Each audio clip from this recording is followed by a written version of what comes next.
E aí, gente, o pessoal já chegando, dando boa noite aí, o Cleves. A gente já começou na hora, então dando um tempinho aqui para o pessoal ir entrando na sala. Neilde aí, ó, a menina que não teve coragem.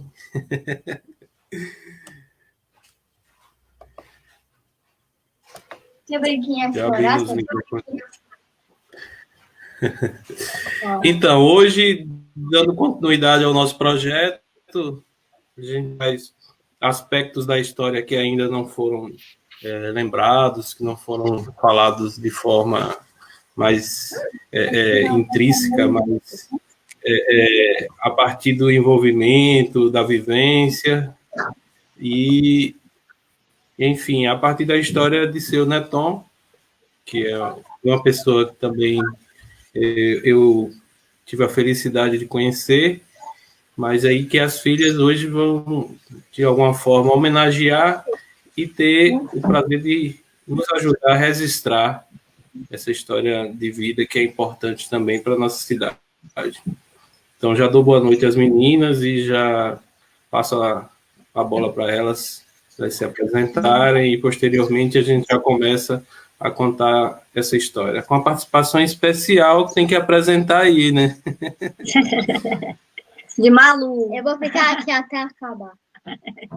É mesmo que o fast food chega, aí eu conto. É especial. Ela fala nisso. Especial. Desde o primeiro momento que a gente falou sobre essa live, ela disse que ia participar, tá? Então, é por isso que ela está aqui do lado. Porque eu não tenho mais nada para fazer. Muito bem. Então... Pode começar, Lili. Posso? As mais velhas primeiro, né? Boa noite, gente. Cleito, eu acho que você já está cheio desse povo lhe agradecendo todo momento, né? Porque são muitos agradecimentos, todos justos, todos válidos, todos de coração. É um projeto realmente muito importante. Eu me sinto muito representada por você. Tenho muito orgulho de você. Tenho muito orgulho de todos os meus colegas de Sobradinho que estão aí pelo mundo afora, estão aqui mostrando a que vieram, né? Então, assim, falar de pai é uma coisa extraordinária. A gente tem essa oportunidade, né? De falar do seu Manuel Gonçalves Neto, né? Que todo mundo conhecia como Neton, né? Ele nasceu na cidade de Caraúbas, no Rio Grande do Norte, né? De uma família grande, de 7 irmãos, né? Foram 3 irmãos e 4, né? 4 homens e 3 mulheres. E o irmão dele mais velho faleceu ainda quando ele estava em casa. Depois a mãe veio a falecer e ele ficou sozinho como irmão mais velho, com o pai cuidando de toda a família, né? Cuidando das irmãs, dos irmãos. Ele sempre foi muito atencioso, sempre foi muito responsável por todo mundo à sua volta, né? Então, assim, depois disso, meu avô teve mais 2 filhos e a gente não teve pouco contato com eles, né? Mas não poderia deixar de falar. Então, não são 7, são 9 irmãos, né? E aí, peraí, Malu, né? Ele casou-se com minha mãe, né? Em 1966, foi morar em Mossoró. Ele já trabalhava com a construção civil. E aí trabalhou lá em Mossoró. Meu irmão Neilton, né, que é o mais velho, ele nasceu em Mossoró, nesse momento que ele estava trabalhando lá. E aí, quando começou a questão dele sair, não tinha mais trabalho lá na região, ele saiu pelo mundo, né? E foi para Fortaleza e depois ele foi para Sobradinho, né? Aí Neilson, deixa eu interromper você. Quando você começou a falar do seu pai, o áudio cortou, e aí, assim, o nome completo dele assim, não ficou registrado. Eu queria que tu começasse novamente. Aí comece também apresentando, fazendo uma auto-apresentação, que algumas pessoas talvez não conheçam, e aí fala novamente o nome completo dele, que teu áudio cortou, assim, na hora que você estava falando, só que você não percebeu. Não percebi. Vamos lá. Então, vamos lá de novo. Eu sou Neilza, né? Sou filha de seu Neton e dona Ilza, né? Seu Manuel Gonçalves Neto e dona Ilza Dantas, né? Dona Ilza da igreja, como ela gosta de ser chamada. Eu saí de Sobradinho já tem um tempo, mas muita gente ainda me conhece aí, porque eu passei minha infância toda aí, minha adolescência, né? Eu sou mãe de Malu, esposa de Neto, sou administradora, né? Trabalho na área de negócios, sou especialista em negócios, né? E agora eu estou, né? Porque meu pai me ensinou uma coisa que ele fala assim: a gente é e a gente está, né? Hoje eu trabalho na área de negócios, né? Estou morando em Salvador, em Lauro de Freitas, para ser exato, já tem 20 anos que eu estou morando aqui, sempre vou a Sobradinho, né? Eu costumo dizer que minha meta é ir a cada 3 meses, às vezes eu vou menos, né? Muitos dias. E aí, Malu, licença. Tá. Então, eu tenho, né, 4 irmãos, que é Ana, Neilde, Neilton e Maria José. É minha irmã mais velha, ela foi adotada aí, minha mãe adotou ela, aí em Sobradinho, e aí ela casou muito cedo, e pouca gente conhece e sabe que ela é nossa irmã, né? Mas ela foi embora cedo daí também, ela mora em Santana do Sobrado, né? E eu tenho que contar a história de meu pai, porque é uma história que vale a pena ser contada e é muito orgulho, né? Ele vem de uma família de 7 irmãos, né? Na verdade, 9, porque meu avô teve mais 2 filhos. Ele ajudou a criar os irmãos todos e se casou com minha mãe e foi embora atrás de trabalho. Foi para Mossoró, onde nasceu meu irmão Neilton, depois foi para Fortaleza e depois ele foi parar em Sobradinho, né?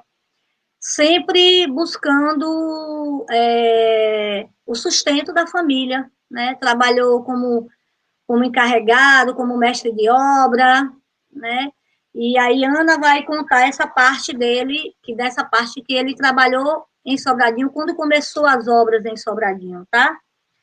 Eu nasci em Juazeiro, Ana e Neilde também nasceu em Juazeiro, nós 3 nascemos em Juazeiro, mas somos filhas de Sobradinho, né? Porque na época, Sobradinho ainda era, né, de Juazeiro, não era emancipada ainda, então a gente nasceu lá, mas a gente é de Sobradinho e a vida toda vamos ser as meninas de seu Neton, que nasceram em Sobradinho e moraram na Rua do Castelo. Agora é com você, Ana. Ai, é emoção, né? Gente, boa noite. Mais uma vez eu quero agradecer a você, Cleito. Eu tô virando assim, já tô com a carteirinha aí nessas lives, né? A segunda que eu participo. Mas, assim, quando você falou de fazer uma live sobre o meu pai, assim, foi um prazer muito grande, porque falar de pai é fácil. Porque pai teve uma história linda, uma história de luta, uma história de amizade, uma história de pessoa do bem, pessoa honesta.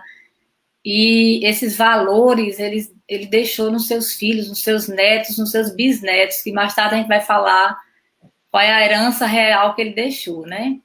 E, assim, meu nome é Ana Cristina Castro, né? Eu sou a filha mais nova de seu Neton e dona Ilza. Todo mundo aí em Sobradinho me conhece como Aninha, né? Esse Ana Castro é um nome já profissional, porque todo mundo me conhece como Aninha. E eu sou a filha mais nova, né? De 5 irmãos, né? Como Neilza falou, nós somos em 5. E eu vou falar um pouquinho de como foi a trajetória de pai aí em Sobradinho. Na verdade, pai foi, como Neilza falou, o pai veio de Fortaleza. Na verdade, ele se casou-se com mãe e foram morar em Mossoró, depois em Fortaleza. E quando chegou em Fortaleza, ele trabalhou já como mestre de obras, que ele sempre foi da área de construção civil. E só que acabaram os serviços lá em Fortaleza e ele ficou sabendo que estavam construindo uma hidrelétrica no interior da Bahia, né? Que era a hidrelétrica de Sobradinho. E aí, nesse momento, mãe voltou para a casa dos pais dela, lá no Rio Grande do Norte, onde a família mora, em Caraúbas. Mandar um beijo para minhas tias, que devem estar assistindo, as irmãs dele. E pai veio, né, desbravar a Bahia. E aí ele veio com um amigo dele que é muito conhecido aí em Sobradinho também, que é o seu Chico Levino, que é pai de Cícero. E pai veio para Sobradinho em 1970, 72, e ele ficou trabalhando já, começou a trabalhar nas obras, né, de Sobradinho. E o primeiro trabalho que pai pegou aí em Sobradinho, né, digamos assim, ele começou a trabalhar, foi aquele prédio do Pinguim. Quem é sobradiense nunca vai esquecer do Pinguim, né? Que era o shopping da gente, né? O Pinguim, quando a gente era criança, o sonho era ir pro Pinguim, né? Era porque era o top do shopping. E ele pegou justamente aquele prédio para fazer, né? Como mestre, trabalhando como mestre de obras. E aí, depois do Pinguim, eu fiz aqui uma colinha que mãe foi me passando, me lembrando as datas, né? É importante que ele chegou mais ou menos em 72 aí em Sobradinho, então 1972, e 2 anos após foi que mãe veio atrás dele, porque mãe ficou lá, né? Porque até ele conseguir trabalho, Sobradinho era uma cidade, era um acampamento, né? Ou seja, não é à toa que a São Joaquim foi chamado muito tempo de Cai Duro, porque diz a lenda, porque morria muita gente lá, né? Do nada se matava, pessoas morriam do nada, né? Assim, uma briga e já morria. E aí mãe veio só 2 anos depois. Mãe veio com o Neilton pequeno, em 74, mais ou menos, mãe veio para Sobradinho também. E aí, em Sobradinho, ele trabalhou bastante, ele fez muitas obras em Sobradinho.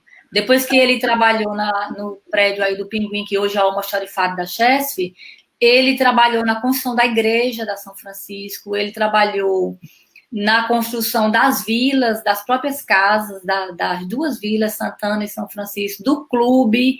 Ele sempre falava para a gente como foi desafiador para ele fazer aquela piscina do Clube Santana. Ele sempre contava, o Neilson deve lembrar, ele falou, foi muito desafiador para mim, porque eu nunca tinha feito uma piscina e foi me dada essa missão de construir aquela piscina. E a piscina tá boa, né? Porque até hoje tá funcionando bem, eu acho, né? E, assim, meu pai, ele não estudou, como a Neilson falou, né? Ele não teve a oportunidade de estudar. Ele estudou só, acho que na época que chamava primário, né? Que é o equivalente até o 5º ano hoje em dia. Mas pai, ele era um engenheiro por natureza. Ele era um engenheiro nato. Ele tinha uma facilidade incrível para matemática. Quem conheceu ele sabe. Ele fazia cálculo estrutural sem nunca ter estudado engenharia.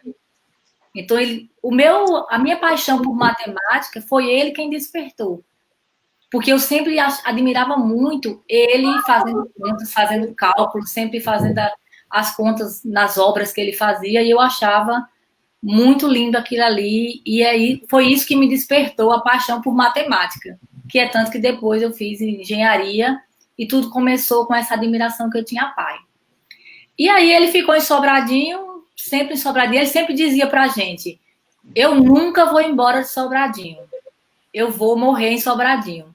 Porque depois que eu bebi a água do São Francisco, eu me apaixonei. E é aqui que eu quero morar e viver até morrer. E depois a barragem inaugurou, né? E aí os trabalhos começaram a ficar menos trabalhos, né? Ficaram menos trabalhos. Ele foi para Paulo Afonso, justamente trabalhar na construção das vilas da Chesf em Paulo Afonso. Ficou 1 ano em Paulo Afonso. Mãe disse que eles voltaram rapidamente de Paulo Afonso. Deixa eu ver o que mais que ele fez. Quando ele voltou de Paulo Afonso, essa é uma coisa bem interessante. Pai era um homem assim, que ele não... O trabalho movia ele. Pai era assim, ele era movido pelo trabalho. Quando ele estava trabalhando, ele era o homem mais feliz do mundo. Ele tinha uma felicidade, um brilho no olhar, toda vez que ele pegava uma obra. Ele pegava uma obra, ele já chegava em casa feliz, radiante da vida. E aí ele foi trabalhar quando ele saiu, quando a hidrelétrica inaugurou, que ele voltou de Paulo Afonso, ele foi trabalhar na Caraíba Metais, que é a mina lá de Caraíba Metais, né, que todo mundo conhece, que existe até hoje. Dessa época, a gente tem Neilson também deve ter, a gente tem uma lembrança muito linda. porque era assim, nós somos nós três, nós somos uma escadinha, né? Neilza, tem Neilton, que é o mais velho, Maria José já estava casada, né, que é a nossa irmã mais velha, já morava fora, ela sempre morou em Santana do Sobrado, Petrolina, e tinha Neilza, eu, Branquinha e eu. Branquinha é Neilde, para quem não conhece, mas todo mundo aí em Sobradinho sabe que é Branquinha. E assim, meu pai passava a semana toda em Caraíba Metais, trabalhando, e no sábado ele vinha para casa passar o fim de semana em casa, né? E eu lembro que todo sábado, mãe dava o banho, aquele banho caprichado, né, que a mãe dá só no final de semana, ainda mais mãe de 3, né? Mãe dava o banho na gente, aquele banhozão caprichado de lavar o cabelo, e aí arrumava a gente parecendo umas bonequinhas, e a gente ficava às 3 na calçada esperando o pai chegar. E a gente morava assim na terceira casa da Rua do Castelo. E quando a gente ficava assim numa ansiedade, quando o pai dobrava a esquina, a gente saía correndo assim para abraçar, para beijar, porque a saudade era demais, assim. Então, isso foi uma coisa da minha infância que ficou marcada muito, porque quando o pai estava em casa, eram os dias mais felizes das nossas vidas. Tudo era festa, tudo era alegria, tudo era aquele momento dele estar com a gente. Acho que ele ficava tanto trabalhando fora que quando ele estava em casa, ele fazia questão de estar com os filhos. E isso é uma coisa que a gente vê hoje em dia falhando em algumas famílias, né? Então, ele trabalhava muito, mas quando ele estava em casa, ele sempre estava dando atenção aos filhos, querendo saber, conversando. Então, voltando ao trabalho dele, ele passou um tempo na Caraíba Metais, e depois, mais ou menos em 83, Neil tá lembrando, a gente ganhava sempre doce, por isso que a gente ficava tão feliz. Cheio de doce, verdade. E aí, em 83, ele foi para Recife, porque ele era assim, onde tinha trabalho, o pai estava lá. Tá tendo obra, não sei aonde, já ia ele. Ele gostava de ganhar o trecho, como ele falava, né? Ganhar trecho mesmo, viver trabalhando. E aí ele foi para Recife primeiro, depois a gente foi atrás, porque mãe sempre foi esperta. Porque pai era moreno alto dos olhos azuis, né? Então imagina aí, né? Aí mãe dizia, não, opa, eu tenho que ir atrás, não posso deixar o gatão, né? Sozinho lá. E aí mãe pegava os filhos e se mandava junto. E a gente foi para Recife e moramos lá 1 ano e meio, 2 anos, que pai trabalhou na construção de uma vila da Caixa Econômica, essas casas populares. E a gente ficou lá, mais ou menos esse tempo. Eu era muito pequena, eu lembro pouca coisa desse tempo. E depois a gente voltou para Sobradinho, né? Deixa eu ver o que mais aqui. Sim, aí depois que a gente voltou para Sobradinho, ele ainda foi para Xingó, trabalhar na hidrelétrica de Xingó, que também começou-se a construir a hidrelétrica de Xingó, e ele foi esse tempo trabalhar em Xingó. E aí, depois que ele ficou uns 2 anos, eu acho, em Xingó, ou mais, até o fim da obra, mais ou menos, ele retornou a Sobradinho, que foi mais ou menos na época da emancipação da cidade, né? Que 89, 90 foi a emancipação. E ele era muito amigo do seu Geraldo Silva. A gente daqui a pouco vai falar dos amigos que ele teve, mas seu Geraldo Silva foi um dos primeiros amigos que ele teve aí em Sobradinho. E era uma pessoa que ele sempre falava com muito carinho, porque era uma pessoa muito acolhedora, que acolheu muito o pai. E nessa época, justamente foi a época que seu Geraldo Silva foi candidato, né, a prefeito e ganhou a eleição, né? E aí ele voltou para Sobradinho. Sobradinho estava em crescimento, começou a ter bastante obra, embora seu Geraldo Silva, infelizmente, acho que ele só governou 100 dias, não foi? Não sei se eu tô errada com isso, mas eu acho que o seu Geraldo Silva só governou 100 dias. Inclusive, no dia que ele faleceu, o pai estava com ele. Não sei se Neilza lembra que o pai chegou em casa muito abalado, porque ele sofreu o ataque cardíaco, e o pai estava com ele no momento. E aí, pai também ficou atrás. Seu Ivan assumiu a prefeitura, seu Ivan Borba, né? E pai ficou trabalhando. E aí, nessa época, ele montou a primeira empreiteira, que foi a empreiteira Sobradinho. Ele montou a empreiteira junto com o tio Newton, que é o irmão de pai mais novo dos homens, que todo mundo conhece aí em Sobradinho também, que Tio Nilton, ele não era irmão de pai, ele era filho de pai também. Que pai, como o pai era o mais velho, ele é o mais novo, eles têm uns 15 anos de diferença, ou acho que mais. Ele sempre foi um protegido de pai, né? Então, onde pai ia, tio Nilton ia. Pai ia para Recife, tio Nilton ia para Recife. E pai considerava ele não só como um irmão, mas como um filho. E aí ele montou a empresa, a empreiteira Sobradinho, junto com o tio Nilton e Zezito. Zezito, daquela família dos Pinheiros, que tem as meninas, que é primo de pai. Ele era primo de segundo grau de pai. E aí eles montaram a empresa e começaram a fazer muitas obras em Sobradinho, né? Teve o prédio das escolas, reforma de escola, aquele centro de treinamento que Ivan Borba fez, não sei se vocês lembram. A gente ia muito para lá nos passeios do Círis. Quem foi do Círis aí, ó? O pessoal do Círis, a gente ia muito passeio do Círis lá naquele centro de treinamento. Foi uma obra que pai fez também, pela prefeitura, já nessa época. E aí, reforma de escola, aquele Colégio Maria Ribeiro, tantas outras obras, né? E depois disso, da empreiteira Sobradinho se desfez, e mesmo assim também ele ainda continuou participando de licitações da Chesf, né? Que a Chesf também tinha as licitações e ele participava, reforma do Asbão, tudo de reforma que tinha, ele participava das obras. E depois depois que fechou a empreiteira Sobradinho, ele abriu outra empreiteira que se chamava JN Construções, que aí Neilton já estava maior de idade e ele abriu a empresa junto com o Neilton, que é o nome de Neilton, José Neilton, né? Raquel está perguntando se é o SEBEC hoje. Eu não sei se é esse nome, Raquel, mas é um que é lá na beira do rio, perto do rio.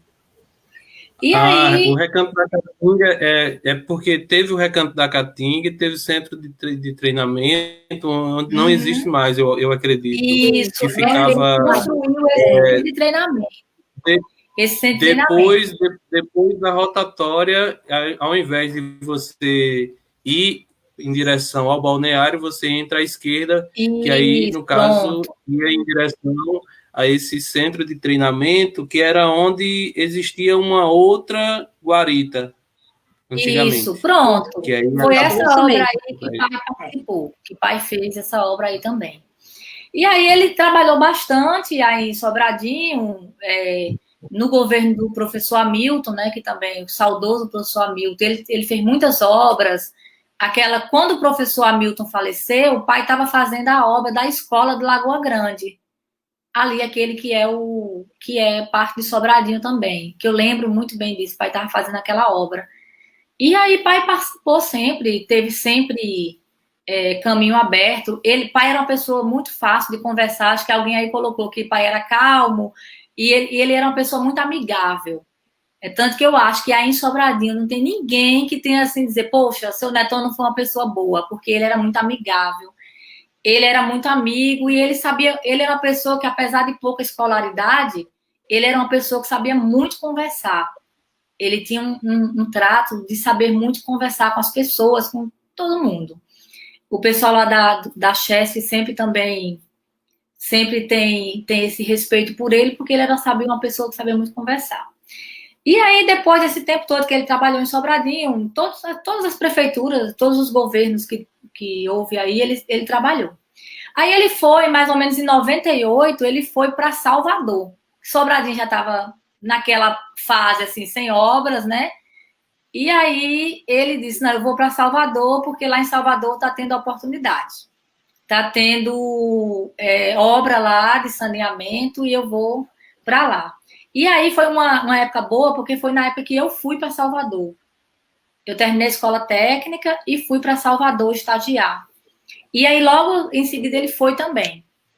E aí ele fez um saneamento lá na Avenida Bonocô, aquela obra de saneamento todo, e nessa época ele ficou lá um tempo comigo. Para mim era maravilhoso, porque era incrível. Eu chegava do trabalho, da faculdade, e ele estava lá, e era tão bom, porque aí ele fazia comida pra gente, e a gente comia goiabada com requeijão, que a gente adorava. Então, para mim, era maravilhoso quando o pai estava lá. E aí, lá em Salvador, ele ficou um tempo, depois ele retornou para Sobradinho de novo.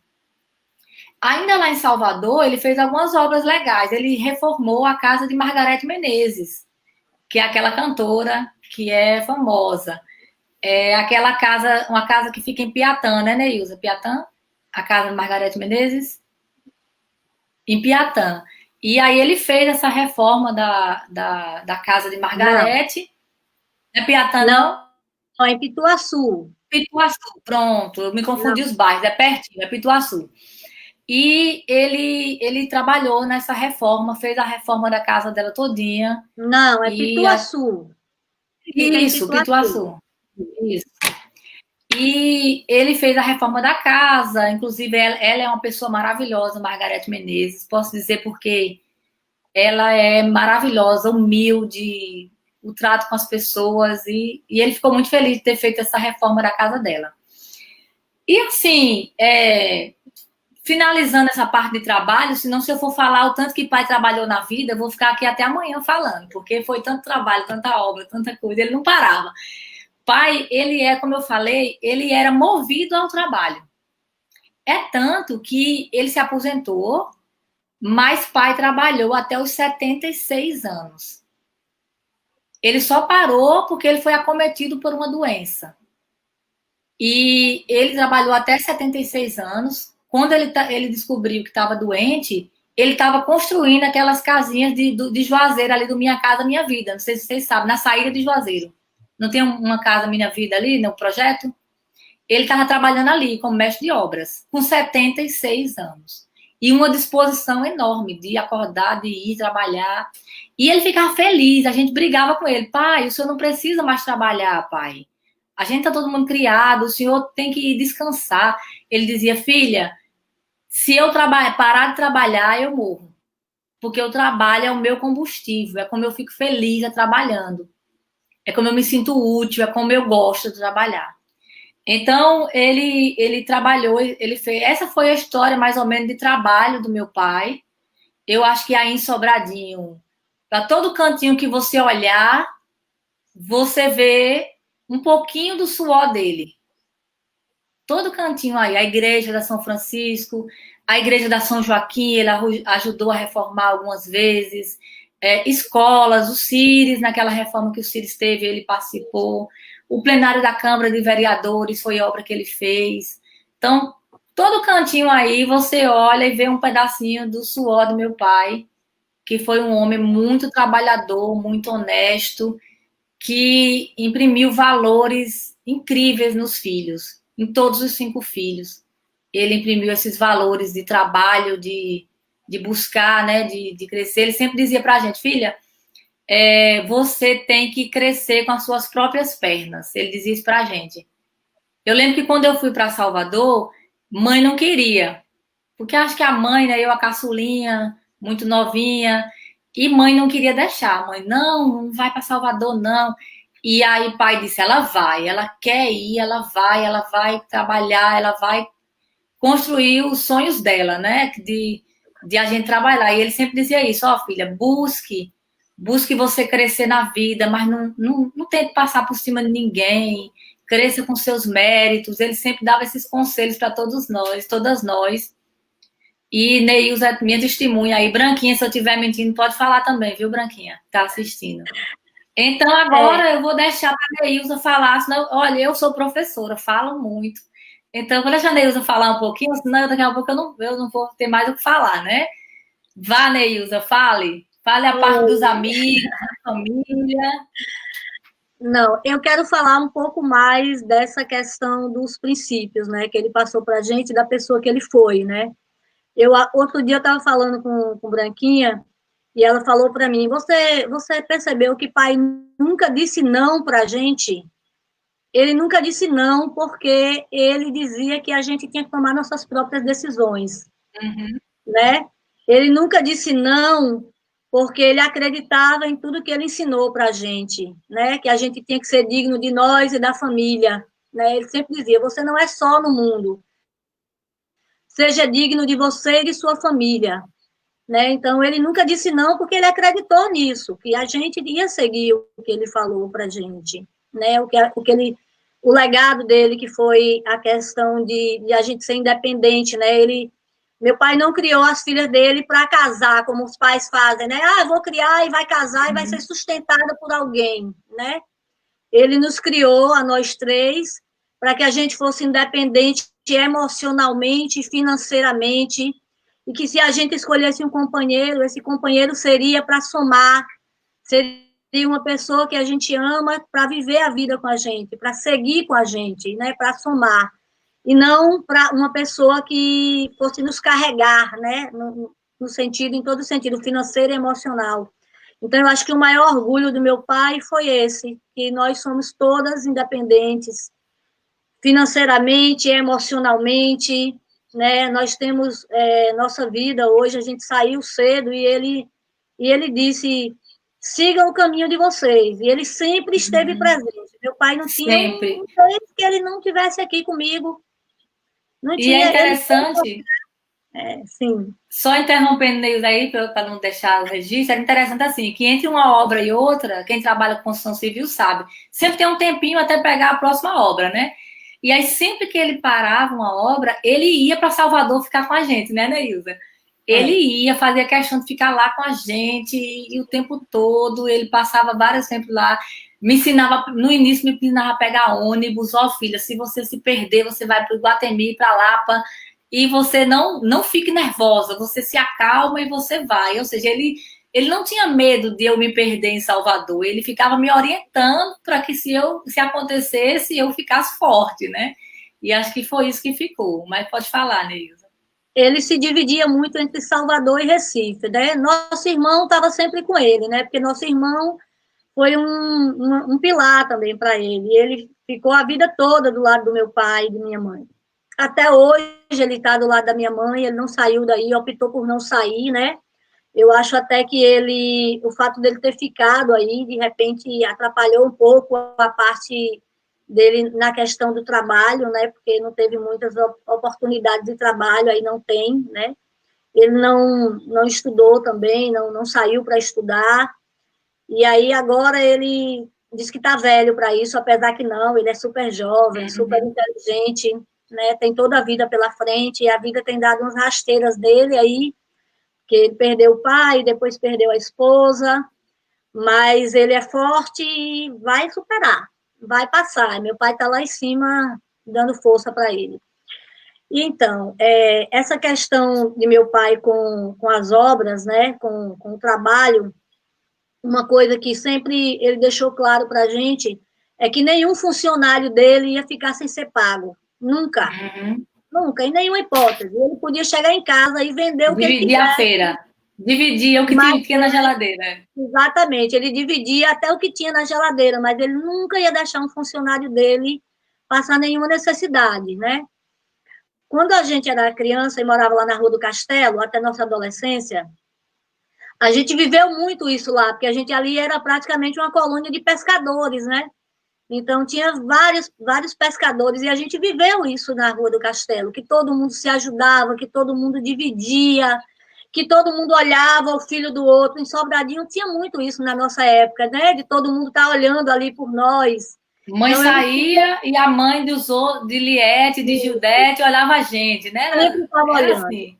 verdade. E em Sobradinho eu me sentia muito segura por conta disso, porque eu sabia que tinha sempre alguém olhando por mim, tinha sempre alguém tomando conta de mim, a mãe de um colega, uma professora. Eu lembro das professoras que todas elas cuidavam da gente. Os professores de Sobradinho, eles olhavam para a gente como filhos, tinha um instinto maternal ali, de cuidado, de conselho, de quando a gente fazia uma coisa errada, os conselhos que vinham, né? Aquele cuidado, sem o julgamento de atirar as pedras, né? Mas aquela questão de você chamar a atenção para corrigir amorosamente, né? Meu pai era muito amoroso, ele falava com os olhos, ele falava bem baixinho, eu nunca vi meu pai falar alto, eu nunca vi meu pai xingar. Nunca vi pai gritar.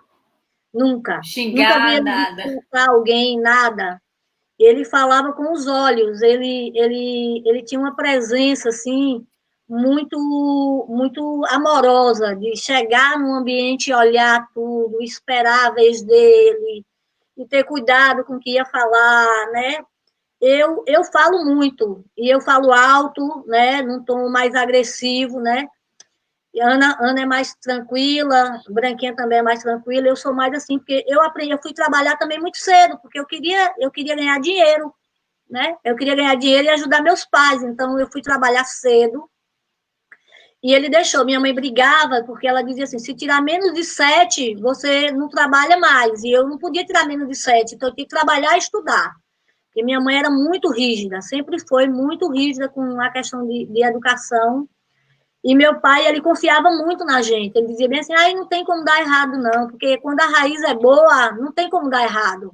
Ele falava muito isso pra gente. A raiz é boa. A gente plantou isso aí, a raiz é boa e não vai ter como dar errado. Porque as meninas, elas sabem o que elas estão fazendo. E ele confiava muito nisso, que a gente sabia o que estava fazendo. E ele ficava muito presente. Ele acompanhou reunião de escola quando ele podia. Ele acompanhou... Ele ia na escola técnica em todas as reuniões, o pai estava lá. Todas. Ele ia. Verdade. Ainda bem que ele só ouvia elogios lá, graças a Deus. Verdade. E ele dizia muito isso. Eu tenho muito orgulho de meus filhos, porque eles não dependem de ninguém. Eles vivem... Só o fato deles não dependerem de mim, se eles não puderem dar nada para mim, já está tudo certo. Ele falava muito isso. Se não puder me dar nada, se não puder me ajudar em nada, já me ajudou muito em ser independente, né? Então, assim, toda vez que a gente ia, né, adquirir alguma coisa, um bem material, passei no vestibular, ele estava lá, vibrando com a gente em todos os momentos. Ele foi muito, muito presente.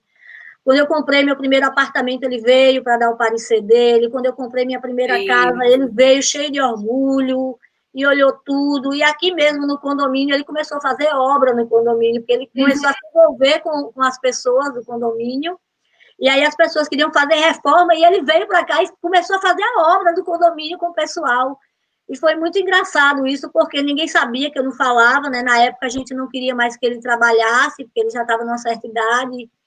E a gente sempre disse para ele, não precisa mais o senhor trabalhar, não se preocupe, porque a gente segura a onda. Agora a gente pode, né? De certa forma, tudo que a gente pôde fazer, a gente fez e a gente continua fazendo, né? Mas ele queria trabalhar, ele queria ganhar o dinheiro dele. E quando engraçado que no dia que ele recebeu o dinheiro dele aqui no meu condomínio, de uma vizinha, ele queria comprar uma roupa de presente para minha mãe. Era o que ele queria. Então, assim, era muito supérfluo o que ele queria fazer com o dinheiro, mas para ele era tão importante aquilo ali, ele queria dar um presente para minha mãe. Ele queria fazer alguma coisa por ela, ele queria ele queria muito que ela participasse com ele daquele momento ali dele. Então, qualquer dinheiro que ele pegava era muito para agradar a gente, né? Para comprar uma coisa para dentro de casa, para comprar um presente para minha mãe, né? Porque meu pai, ele foi um marido, assim, muito bom para minha mãe. E um pai maravilhoso, né? Apesar do pessoal ficar dizendo aí que ele era namorador, mas as mulheres não deixavam ele em paz, né, na época. Então, assim, mas ele nunca dormiu fora de casa, ele nunca ficou um dia sem estar na hora do almoço, nunca ficou sem passear com minha mãe de mão dadas. E ele tinha, assim, um cuidado enorme com mãe. Ele só queria que mãe andasse arrumada, que mãe andasse... Tanto que mãe é muito vaidosa. Quem conhece mãe sabe, né? Até hoje mãe anda chiquérrima, né? Ela vai na igreja, a igreja é chiquérrima. E ele dizia... Às vezes a gente ficava perturbando mãe, alguma coisa assim. Ele, olha, pare de perturbar sua mãe, deixe sua mãe quieta. Vá fazer as unhas, vá com mãe. Mandava a mãe fazer as unhas, arrumar o cabelo. Ele tinha um cuidado incrível com mãe. Foram 50 anos de casados. E assim, faltaram poucos dias para fazer 50 anos. Quando ele faleceu dia 14 de agosto. E eles iam fazer 50 anos de casado dia 1º de setembro. A gente estava até programando um almoço de família com todo mundo, uma festinha, mas Deus tinha outros planos, né? Mas incrível, 50 anos de casados.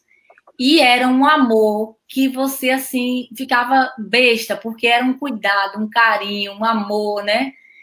E assim, eu não sei se Neilza vai falar dos amigos ou você quer que eu fale? Mulher, você quer falar? Eu estou sentindo que você quer falar. Aninha, vamos fazer o seguinte, Neilza, tem um pessoal que chegou depois, assim, vamos fazer um resumo de tudo que vocês já falaram, né? Então, ele chegou em Sobradinho em que ano mesmo? Ele chegou em Sobradinho em que ano? 72. 72. Vocês conseguiram... E dois? Pronto. Vocês conseguiram... porque sua mãe só veio 2 anos depois, não é isso? Muito bem, 74 foi. Pronto. E a cidade, para além da questão da criminalidade, ele falava de como era a cidade, como estava, né? A estrutura ainda estava em desenvolvimento. E ele dizia o que da cidade? Ele falava assim que quando chegou, tanto mãe falava muito, quando eles chegaram, eles ficaram morando naquela quadra ali do cemitério, que é a S21, se eu não me engano. E mãe falava que era muito distante, por exemplo, você ir da S21 até ali mais ou menos onde é a prefeitura hoje. Era assim, era só mato, né? E um detalhe, isso, porque a quadra S17 ela não existia. Isso, é a quadra nova. Seja, nesse espaço onde fica a S17 era só mato. Era a avenida que essa Avenida Alvorada também não existia. Então, não existia, era só terra, era. E assim, ele falava muito mato. Ele falava muito da criminalidade, assim, que era muito perigoso aí, assim, as pessoas tinham que tomar cuidado. E ele falava muito dos primeiros amigos que ele teve também, que era isso que eu ia falar. Que ele disse que os primeiros amigos que ele teve foi justamente seu Zé Correia, que é o avô de Raquel, e os filhos, né? Ciscari, Monsueto e o seu sogro, Manelão, né? E ele falava, assim, desses amigos, que foi muito bem acolhido, mas que a cidade foi construída por eles, né? Por essas pessoas que chegaram nessa época aí, da década de 70. E existia também a questão da divisão entre a Vila São Francisco e a São Joaquim, que era o Cai Duro, né? É como se fosse assim, a São Joaquim era o lado marginal da cidade, porque era onde tudo acontecia, assim, né? Tinha os bares e as pessoas iam para lá e bebiam e havia briga. Um amigo dele muito querido morreu nessa época, que é o pai de Arlando, que é o marido de Dona Helena, né? Que era o genro de Tia Lilita ali da feira. Todo mundo conheceu Tia Lilita aí em Sobradinho, né? Que é o pai de Arlando, das meninas Ana Paula, Poliana. E Arlindo morreu também numa briga dessa de bar, uma bobagem, assim, uma banalidade. Então ele sempre falava isso pra gente. Mais alguma coisa? Isso aí é muita gente vindo de fora, né, na construção da barragem e de vários lugares, e numa condição também que não era favorável para ninguém, né? Porque imagine, era uma condição que você fazia as casas dos ricos lá em cima e morava num barraco, né? Morava embaixo de uma caixa de papelão, como meu pai dizia, né? Que muitos deles catavam papelão durante o dia na obra e à noite colocavam o barraco e dormiam embaixo, numa caixa de papelão, se enrolava com papelão. Uhum. Quando minha mãe chegou em Sobradinho, ela foi morar numa casa que não tinha portas e não tinha piso, e ela tinha muito medo. Ela dizia assim, como é que eu vou ficar aqui com uma criança? Ela já estava grávida de mim, e com o Neilton pequeno, o Neilton tinha 5 anos, e ela dizia assim, que ficava com ele o tempo todo calçado de bota, de meia e bota, porque tinha medo dele pôr de pé, alguma coisa. Então era uma condição. Estão ouvindo agora? Olá? Sim. Ok. Então era uma condição assim muito precária para todo mundo. Então os primeiros comerciantes estavam chegando também, todo mundo muito no comecinho. Então, assim, que era o Raimundo Cunha, que é o avô de Neto, que era o Zé Correia, que eram os comerciantes todos, né, que começaram a chegar, que foi quem fez Sobradinho, né? Porque... Agora, ele sempre falou também muito no clima de amizade, assim, e pai nunca se envolveu em briga nenhuma, nunca. Quem foi amigo dele sempre soube, porque ele era uma pessoa muito pacífica, pai, e ele sabia muito conversar. Então, ele nunca se envolveu em confusão e... Pai nunca foi de confusão, como Neilza falou, ele sempre foi uma pessoa muito mansa de coração. Ele resolvia as coisas na conversa. ele educou 5 filhos sem nunca ter dado uma palmada em nenhum de nós 5, assim. Mas também ele só bastava falar. Se ele me chamasse de Ana Cristina, eu já sabia que ali era a hora de eu parar, né, de perturbar, porque senão...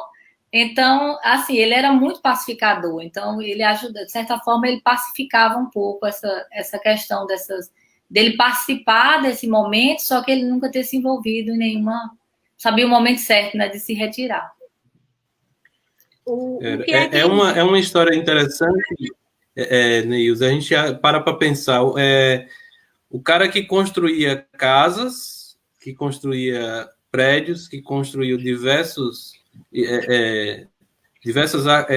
estruturas arquitetônicas, né? Inclusive uma piscina de um clube.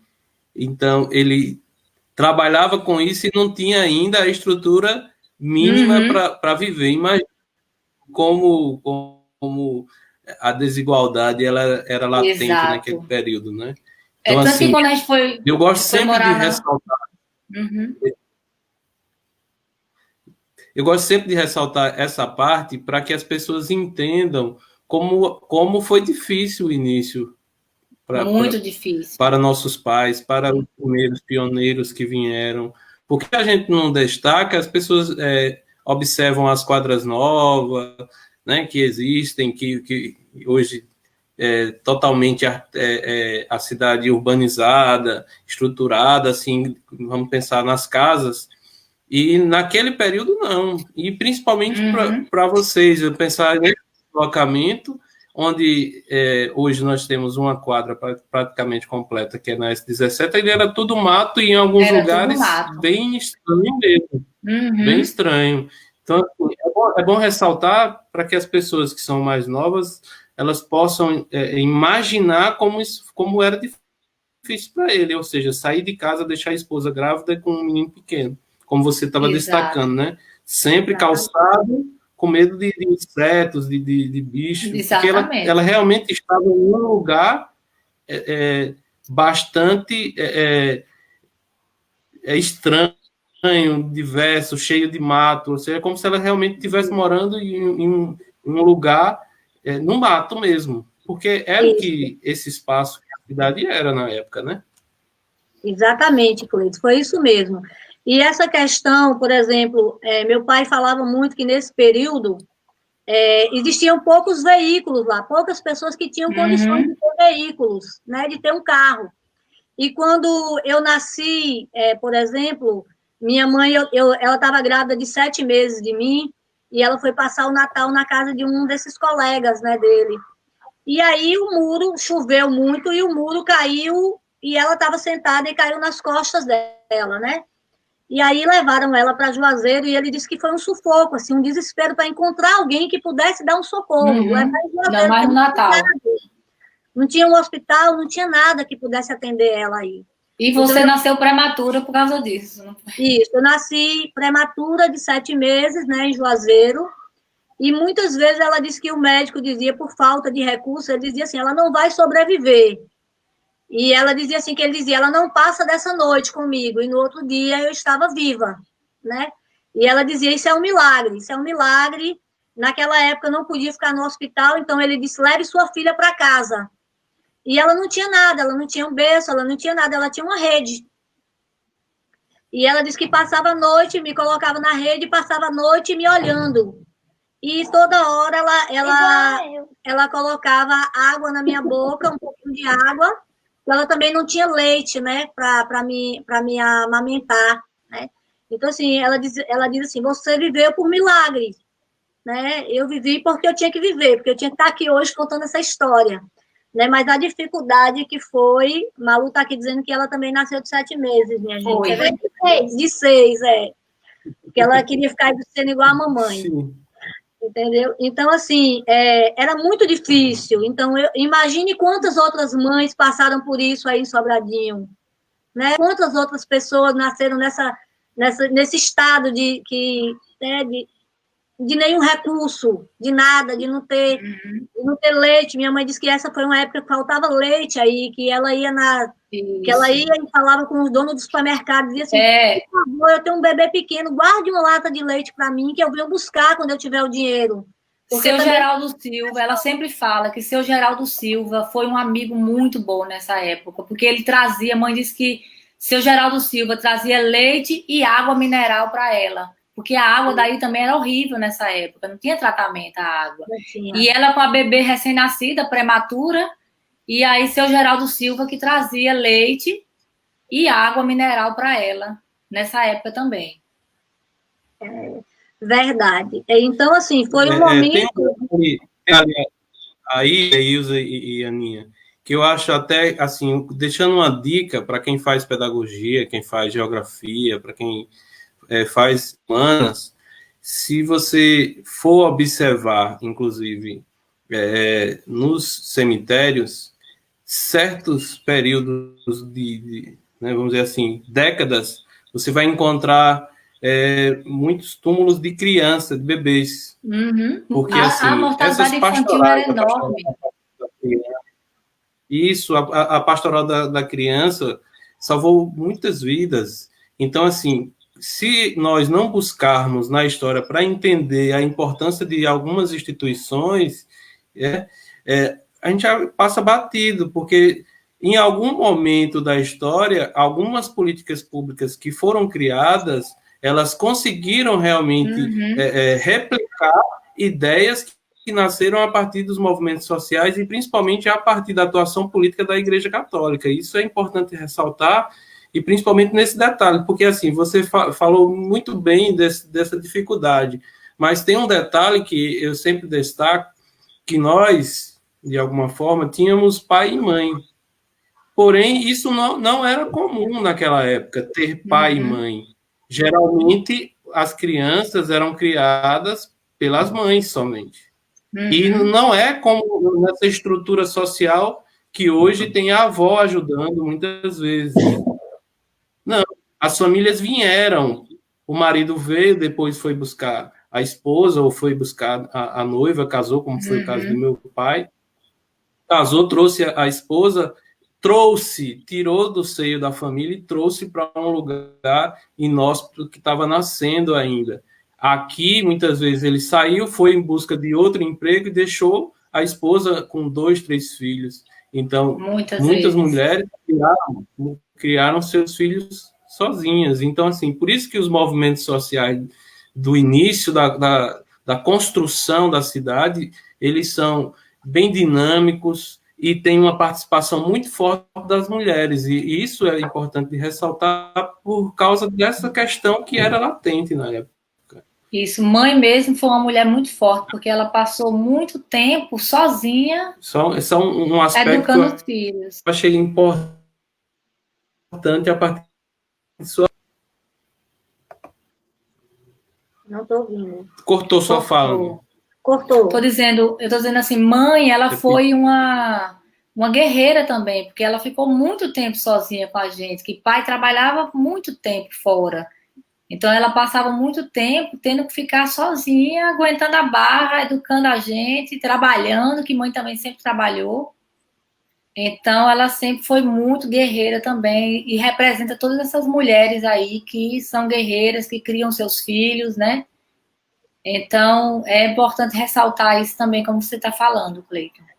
Teve um momento em Sobradinho que mãe era tipo parteira, né? Quando quando alguma mulher estava grávida, ela começava a ter contato com a mulher, né? Com a pessoa.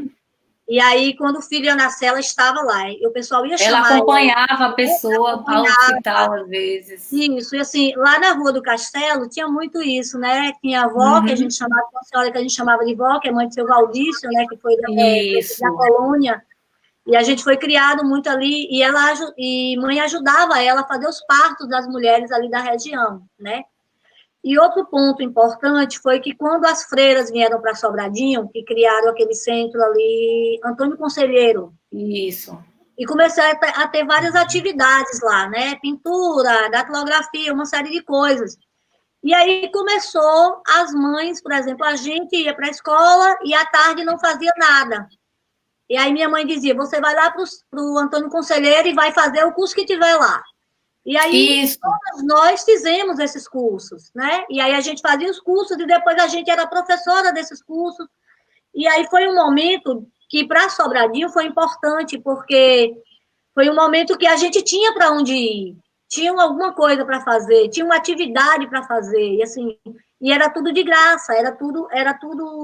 No começo tinha pouca gente, mas depois começou a encher as turmas, porque a gente não tinha muita opção, né? A gente ia para lá, às vezes saía da escola, ia para casa, tomava banho, almoçava, e à tarde ia para lá, para o Antônio Conselheiro, para aprender com as freiras, ia para a igreja, ia para o coral de jovens. Então, foi um momento que a gente viveu, assim, foi um divisor de águas para a gente, conviver com outras pessoas, conviver com a irmã Angélica, com a irmã Reginalda, que eram pessoas de um nível já intelectual, que mostrava, que conversava com a gente de uma outra forma, né? Era diferente do nível que a gente tinha de diálogo lá dentro de casa ou dentro na rua que a gente morava.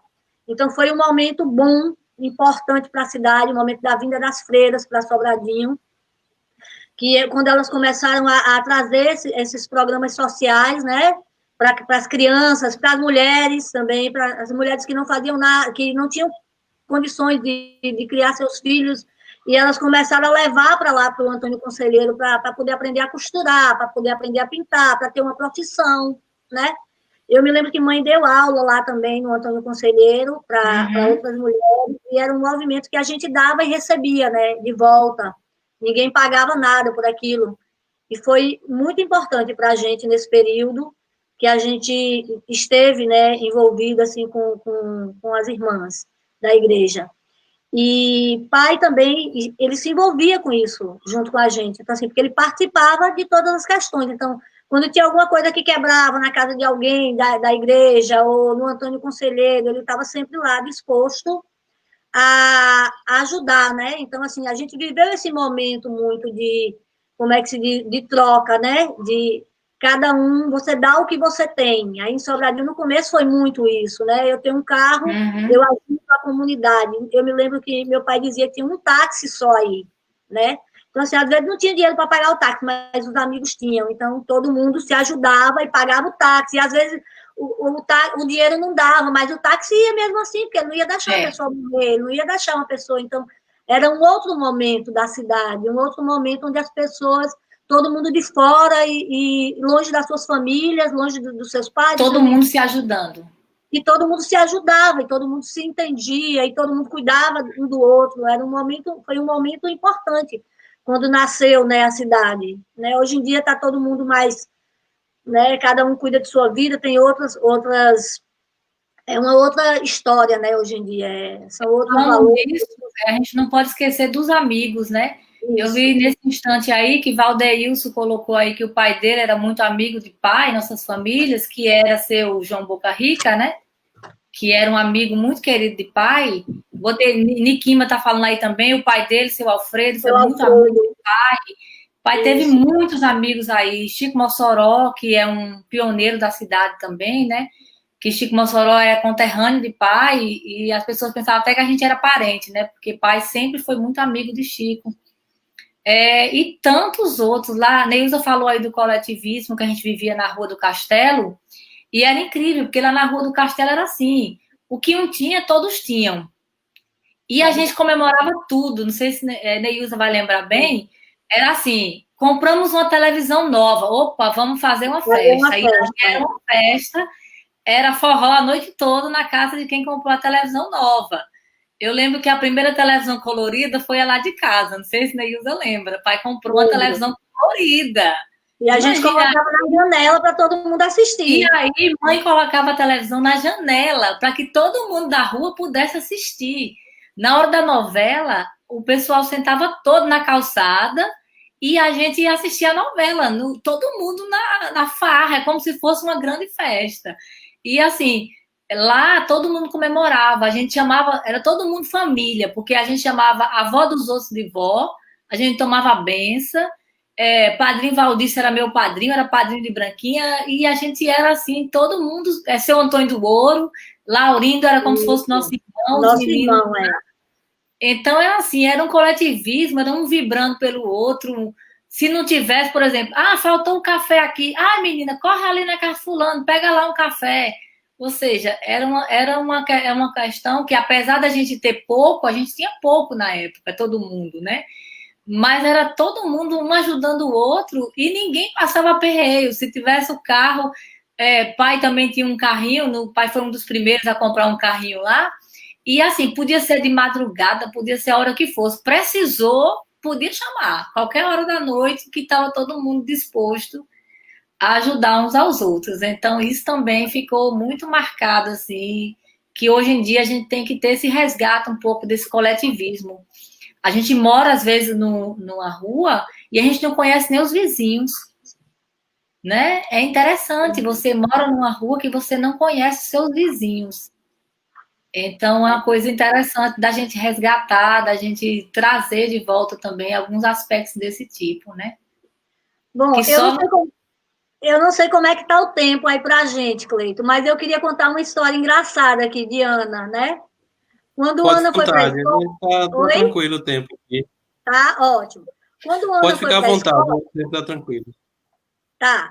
Quando Ana foi para a escola, ela foi estudar na tia Rita, né? Ela foi a única que foi estudar assim na tia Rita, porque eu e Neilde e Neilton, a gente foi alfabetizado em casa, porque minha mãe dizia que não tinha, como só ia para a escola com 7 anos, era obrigatório, então antes dos 7 anos, nós fomos alfabetizados em casa, porque ela disse que não tinha como levar um filho, depois de buscar e levar outro na escola, ela não tinha, ela sozinha não tinha como ir levar, e ainda era muito distante para ela, né? Então, assim, a gente foi alfabetizada em casa, em horário integral de aula mesmo. Ela dizia, senta de manhã e vamos estudar. E quando a gente foi para a escola, a gente sabia ler, escrever, multiplicar, dividir, somar, sabia tudo. Então, assim, e Ana, ela foi para a escola para a tia Rita. E na primeira semana de aula, acho que foram fazer um piquenique. E na época, meu pai estava fazendo um trabalho na Chesse, que era cavar umas fossas, né? Aí a professora perguntou para ver o que é que ia pedir. O que é que seu pai faz? Criança, a professora ia perguntar assim, eu vou perguntar o que é que cada pai faz para poder ver o que eu vou pedir para a criança, né? De repente ela vai pedir uma coisa que não... E aí, quando ela perguntou para a Ana, o que é que seu pai faz, Ana? Cava fossa. E aí a professora... Ficou morrendo de pena de mim, a professora. Foi, verdade. Mandou pedir 1 quilo de farinha só. Foi. Aí pediu uma coisa assim, né? E a gente não entendeu. E mandou chamar a mãe na escola. Chamou mãe na escola. E aí minha mãe foi lá, né? E aí ela disse bem assim: vocês estão precisando de alguma coisa. Passando necessidade. Passando necessidade. Eu fiquei preocupada, porque a Ana disse que seu marido cava fossa. E aí minha mãe foi explicar para ela, né? Que foi um trabalho e tudo.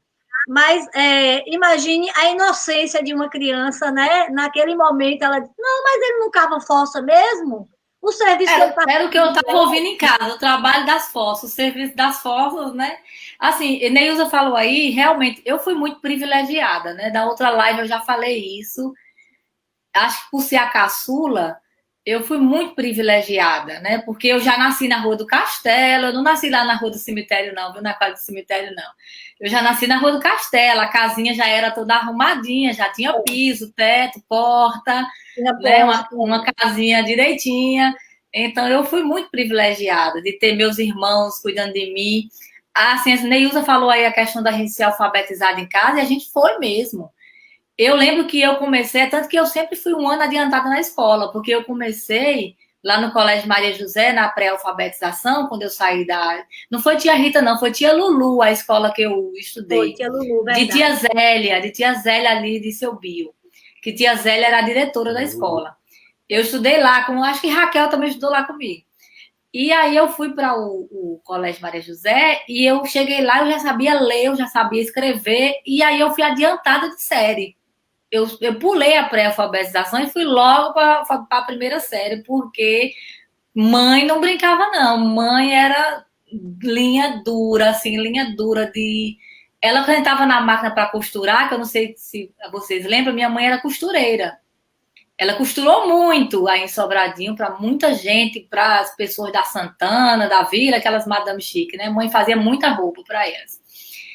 E a Dorinha tá lembrando aí, ó, quem era a princesa do castelo. Era você, Dorinha. É ela, com Dorinha, certeza. eu era filha de Dorinha. Dorinha me tratava como se eu fosse uma boneca. Ela andava comigo para cima e para baixo, né, Dorinha? E aí, mãe costurava bastante, ela fazia muita costura, mas ela sentava a máquina para fazer a costura dela depois do almoço e tomando a tabuada a gente, né, Neilza? Lembra?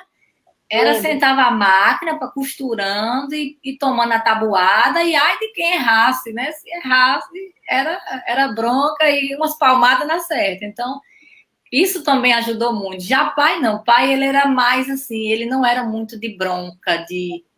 Ele só falava uma vez, como ele mesmo dizia, eu só falo uma vez.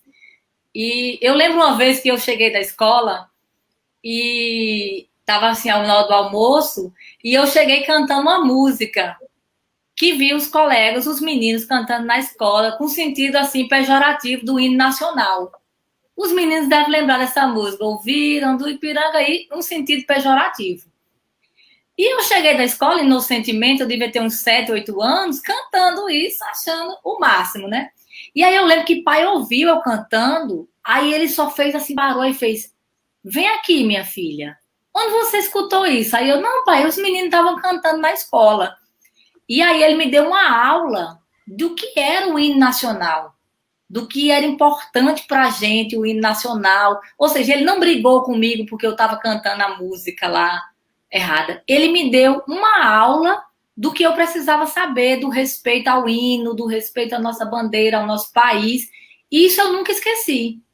Eu acho que funcionou mais do que se ele tivesse me dado uma bronca, me botado de castigo, me dado uns cascudos. Então, o pai tinha muito isso, de quando a gente errava, ele chamava a gente para conversar.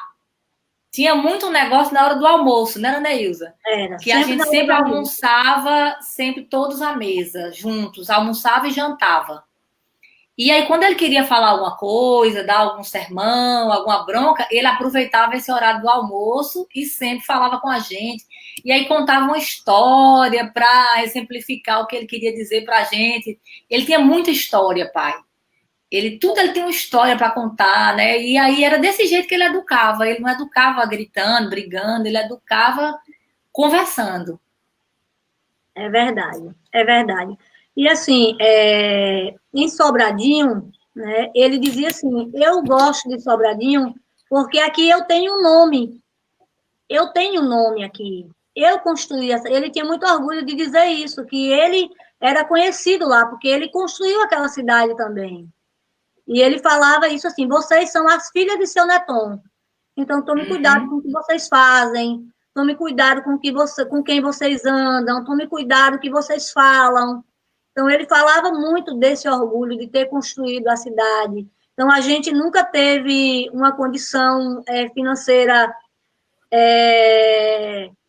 maravilhosa em Sobradinho. A gente nunca teve, na verdade. A gente sempre foi uma condição ali média. Mas vivemos com dignidade, né?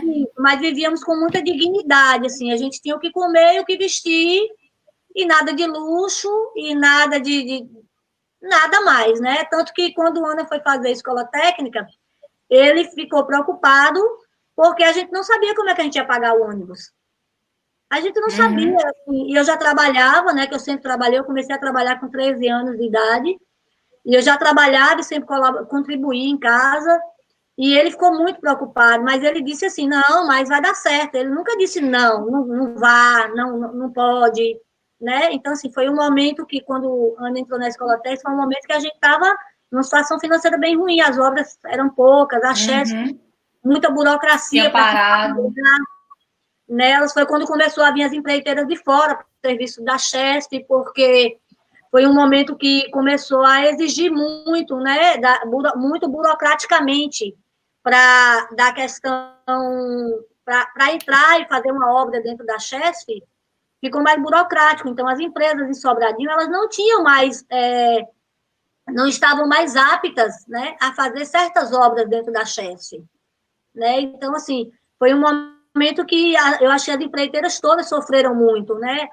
não só a do meu pai. Então, era uma época que, por exemplo, a empreiteira de Chico Nordeste, que era uma empresa, né, que é a empreiteira, a de Chico Nordeste, todo mundo quer trabalhar para Chico Nordeste. Então, foi um momento em que até para ele foi ruim, né? A chefe, ela cortou muita gente de lá, não podia trabalhar. Foi um momento também que começou a questão de ser cobrado mais segurança do trabalho, todos esses normativos que a gente tem hoje, né? Então, foi esse momento que começou e aí quebrou muita gente, inclusive meu pai, porque ele não tinha condições. Ele não tinha nem condições técnicas para saber disso, para se estruturar para isso, e nem financeira. Nem financeira. E assim, não posso, Neilza falou disso, e aí nessa época eu não posso deixar de pontuar aqui que minha tia Maria Lúcia, né, que é a mãe de Kátia, que é minha tia também, que é a esposa de tio Nilton, ela ajudou muito, porque aí era eu e Kátia que estudávamos juntas na escola técnica, e aí quando eu mãe não tinha o dinheiro para comprar o meu vale transporte, às vezes quando eu ia à tarde, Maria Lúcia dava o dinheiro, e a gente sempre ia, e Maria Lúcia sempre apoiando, me dava o dinheiro do lanche, me dava o dinheiro de comprar o vale, e ela sempre também apoiou, não posso esquecer desse momento aí também, dessa ajuda da família, né, que Neilza sempre trabalhou, sempre trabalhou, e tudo que Neilza trabalhava era pra gente. E assim, aí ela sempre por isso que eu digo que eu sou privilegiada, porque Neilza sacrificou muito em função de eu conseguir realizar o meu sonho de terminar a escola técnica, de ir trabalhar, de fazer minha faculdade de engenharia. Então, eu devo muito, assim, a todos os meus irmãos, minha família, por essa oportunidade. Eu fui a última a fazer a faculdade da minha família. Exato. Eu fui a última. Porque você se sacrificou para suas irmãs fazerem primeiro.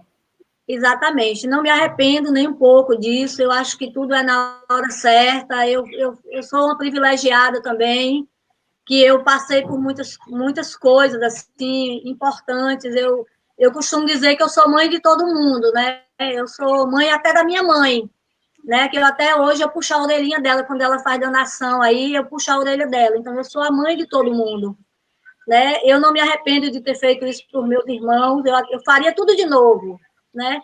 Meu pai, no último dia dele, ele veio para minha casa, né? Ele chegou aqui meio-dia, e aí todo mundo foi para o jogo do Brasil, e eu fiquei com ele. Eu fiquei com ele, minha mãe, deitei ali no quarto de hóspede, ele deitado, e eu colocando um remedinho na boca dele, né? Assim, ele estava bem fraquinho, mas ele falou assim para mim: filha, cuida dos seus irmãos, cuida de Neilton, cuida de Nayara, que é nossa sobrinha, que foi criada também por nós, né? Que é filha de Neilton.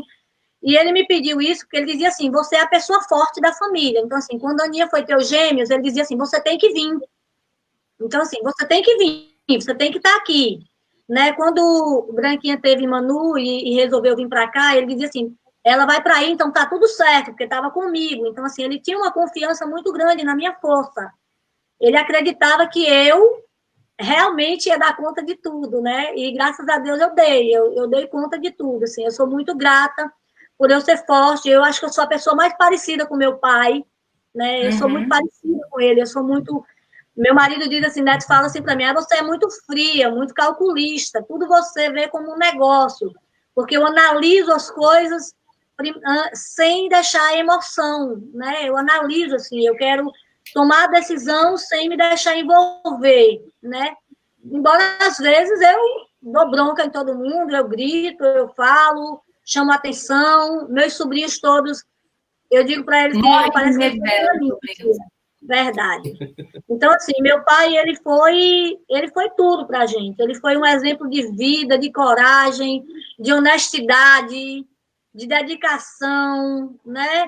Ele não teve estudo, mas ele soube conduzir a família dele, o trabalho, ele fez tudo de uma forma muito generosa com o mundo, né? Ana falou da questão da piscina, e ele fazia assim, quando alguém chegava para ele, dizia assim: você sabe fazer isso? Ele dizia: eu nunca fiz, mas se qualquer um pode fazer, eu também posso. Isso. Ele dizia isso direto para a gente. Isso. Se tem um ser humano que faz, eu posso fazer também, se eu quiser. Basta eu me dedicar a isso. E ele criou a gente dizendo isso pra gente. Uma frase que eu mais ouvia de pai... fazer, você também pode. Né? Então, uma frase que eu sempre ouvia de pai era isso. Ele dizia, olha, filha, todo mundo é capaz de fazer qualquer coisa. Isso. E eu digo isso já para os meus filhos. Às vezes, quando meus filhos... mamãe, não estou conseguindo, não tô... Aí o filho, você é capaz. Todo mundo é capaz de fazer qualquer coisa. E pai dizia isso, eu sou capaz de fazer qualquer coisa. É verdade. E uma coisa que eu não entendia, Cleito, é que naquela época ele não tinha o Google para olhar ou como era que fazia. E ele fazia. Ele não tinha recursos. E ele ia lá e fazia, entendeu? E engraçado, ele tinha uma cadernetinha e uma caneta preta, compacta, que ele adorava aquela caneta compacta. Ele ia para Juazeiro comprar uma caneta compacta, porque aí em Sobradinho não achava na época. Então, ele sempre comprava as canetinhas dele. E ele escrevia tudo num caderninho e fazia o cálculo e fazia aquilo. E a gente cálculo estrutural. Não tinha recurso de pesquisa naquela época. Como é que ele conseguia fazer naquela época? Porque hoje em dia a gente faz tudo. Vai no Google, coloca lá como é que faz e acaba fazendo. E naquela época não tinha. E ele fazia, ele fez quando ele fez a reforma da Igreja de São Francisco, eu me lembro que teve um impasse muito grande, porque queriam que a cruz da igreja fosse esmaltada, né? E aí ele colocou verniz e não dava certo. E aí ele chegou em casa, assim, na hora do almoço, fez, eu não sei o que é que eu faço. Aí a mãe disse, como é que tem que ser? Esmaltado. Então, compre esmalte. E ele comprou base de unha. Imagina o tanto de base de unha que ele comprou para pintar aquela cruz da igreja. Mas ficou do jeito que o pessoal queria. Então, ele vencia os desafios. Né? Ele e muitos outros devem ter passado por isso. Muitos que trabalharam na área. Então, assim, antigamente era muito difícil. E ele foi um homem que correu atrás do sonho dele, que correu atrás do objetivo dele, que entregou o trabalho que foi pedido, que é muito importante, né? Você entregar, e a honra dele era essa. Tudo que alguém me pediu, eu entreguei até hoje. Eu não deixei para lá, né? Eu não deixei de fazer, eu não desisti. E ele encontrava uma forma de fazer. Então, assim, do meu pai, eu guardo esse legado, e que tudo que a gente quer fazer, a gente pode fazer, né? A gente é capaz de qualquer coisa nessa vida. Não existe nada que a gente não possa fazer se a gente se dedicar. É isso? Eu lembrando aqui, vocês falando da televisão colorida, eu lembro que teve um tempo que o pessoal estava construindo umas torres para colocar as televisões nas praças. Aí tinham várias torres, né, para sanar essa ausência de condições de comprar TV. E hoje está popularizado de uma forma que as TVs hoje estão na palma da mão, né? Na palma da mão. Imagino que essa turma dessa geração atual, elas não fazem nem ideia pelo que a gente passou, inclusive para ter acesso à TV. E um único sinal que era a Rede Globo. Era só a Rede Globo. Só tinha isso, só podia assistir a Xuxa, todo mundo fã da Xuxa. Né? Eu sou fã da Xuxa até hoje. Ainda tinha outros canais, mas o monopólio realmente era Globo, e a gente só tinha acesso a Globo. Então, assim, realmente é pensar como o seu pai conseguia superar todas essas dificuldades que apareciam dentro de uma estrutura social que realmente limitava bastante o acesso à educação. Então, a gente fica realmente, assim, pasmo, né, com a capacidade que nossos pais, que esses precursores de um lugar tão hoje que a gente percebe já que mesmo necessitando de algumas políticas públicas, mas caminhou bastante em relação ao que eles receberam como cidade. Mas para finalizar, as meninas, eu queria que cada uma de vocês fizesse aí as considerações finais, né, mandassem agradecer para pessoas aí que vocês quiserem mandar, lembrar, né, destacar, não sei, aí fica à vontade, o tempo é de vocês aí. Era para a gente finalizar com sua mãe, mas vocês levaram para a roça. Não, mãe ela desde o início da pandemia, ela tá lá isolada na roça, né, porque é mais seguro para ela e ela fica feliz lá, muito feliz. Então, eu vou começar com os agradecimentos, que aí eu falo mais, e depois eu deixo para a Neilza, que Neilza fala menos do que eu. Então, assim, eu quero agradecer, né, Cleito, porque Hoje eu estou muito feliz, assim, estou muito emocionada. Eu estava até preocupada da gente se emocionar mesmo, porque dia 14 agora fez 4 anos que ele faleceu. E pai faleceu dia dos pais. Aí o pessoal diz, ai, que crueldade, mas eu não achei crueldade. Eu achei assim que Deus, ele foi tão pai, tão maravilhoso, que Deus resolveu levar ele dia dos pais, para que esse legado, essa força dele ficasse com a gente mais forte ainda. E nesses 4 anos que pai faleceu, que pai já partiu, não tem um dia que eu não lembre dele. Tudo que eu vou fazer, eu lembro de pai. Eu vou fazer uma comida, eu lembro de pai. Eu digo uma frase, para mim eu estou falando a frase que ele me falava. Então, assim, não é tristeza, a tristeza já passou, agora é saudade. Eu sonho muito com ele, ele sempre feliz, sempre feliz. Então eu acho que ele está muito feliz onde ele está. Inclusive, o último sonho que eu tive com ele foi essa semana. Ele me dizendo, filha, eu vim aqui rapidinho porque eu estou muito apressado, que eu tenho trabalhado muito. Ou seja, se ele está trabalhando lá na outra vida, ele está feliz. Eu tenho certeza que ele está feliz. Então, assim, falar de pai, para mim, é uma coisa incrível, porque eu não tenho uma lembrança ruim do meu pai. Nenhuma, assim, dizer, ó, tem uma lembrança ruim que seu pai fez tal coisa. Eu não tenho. Eu só tenho lembranças boas de uma pessoa sábia, uma pessoa amiga, que fez muitos amigos em Sobradinho.